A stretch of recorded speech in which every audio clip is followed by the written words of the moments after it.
What is God? Before responding to the question as presented, I want to pause to consider the framing of the question itself. Because of the way it is presented, what is God, initial cap, singular noun, the question seems to assume that the answer will describe a singular personal being, suggestive of a monotheistic worldview. Such a frame seems to preclude, or at least make more difficult, alternative ideas of what I call ultimate reality, which can be multiple, for example, gods, or monistic, a force rather than one or more personal beings. It also seems to suppose that such a being exists and can be described, a worldview that is not universally accepted. That said, I have attempted below to describe ultimate reality as I have come to understand it. Within the Orisha tradition, the word Ashe describes the energy of the universe. Since, as scientists tell us, the universe is only energy, Ashe describes all that is, all that was, and all that will be. It is Ashe that keeps us alive, that fuels the sun and causes the flowers to bloom. As a force, Ashe doesn't have the characteristics attributed to a personal God. As I see it, Ashe isn't omnipotent or omniscient or perfectly good or the source of moral obligation. Rather, Ashe is the base that underlies all existence. It isn't good or bad, it just is. It's a basis of everything, ourselves included.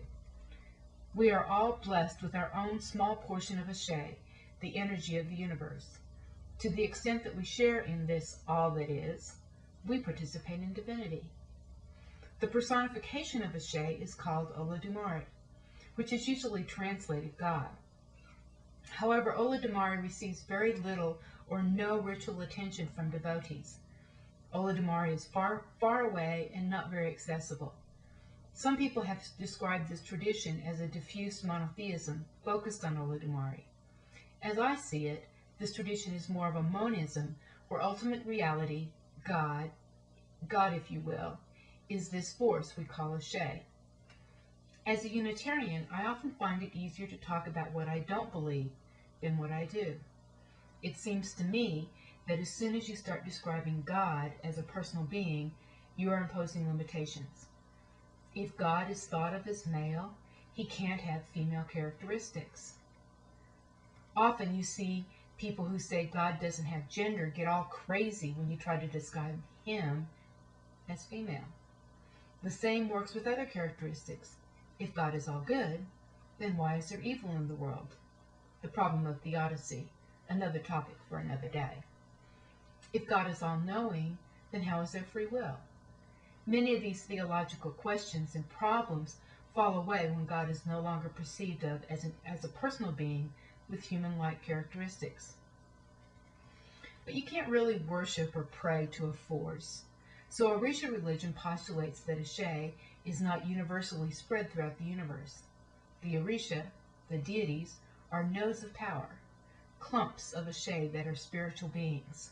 It is the Orisha, the deities, that are the focus of ritual attention.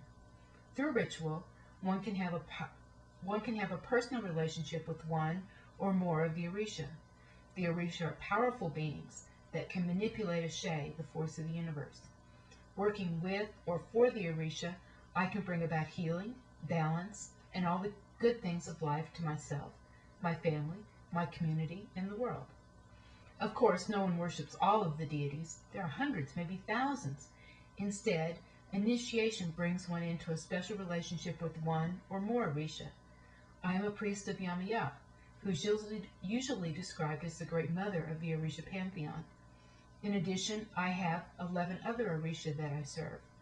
Although each Orisha has certain characteristics and is associated with certain aspects of human life, all are full deities in their own right.